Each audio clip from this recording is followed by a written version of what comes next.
রাধে রাধে বন্ধুরা, চলো আজকে তোমাদের সাথে ছোটদার ঘরের পুরো লুকটা শেয়ার করি।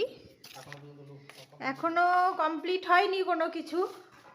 এই যে হচ্ছে খাট, এটা একটু তোমরা অ্যাভয়েড করো, কেননা এটা সমস্ত তত্ত্ব আমাদের ঢাকা দেওয়া আছে, রাখার জায়গা নেই, সব খাটের মধ্যে রাখতে হবে আর কি।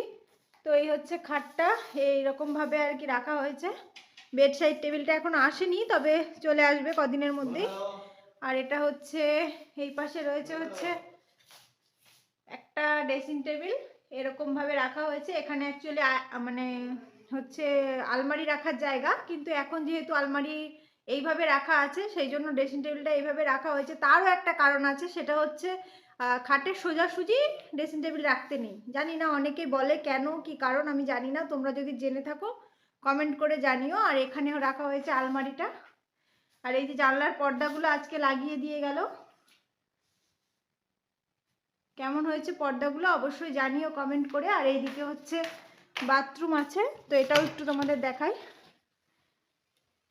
তো এই পুরো আজকে টোটালি কমপ্লিট করে দিয়ে গেল সব কিছু।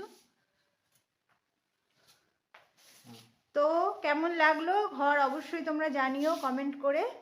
আর এটা হচ্ছে বড়দার ঘর, এটা এখনো কমপ্লিট হয়নি, পরে করবে। আর এটা হচ্ছে খোলা ছাদ, এই যে একটু ব্যালকনি পাবে সামনে, এখানে পুরো সারাদিন রোদ থাকে। তো এখানে সারাদিন হচ্ছে রোদ থাকে, আর এটা পুরো ফাঁকা মাঠ। তো কেমন লাগলো অবশ্যই জানিও।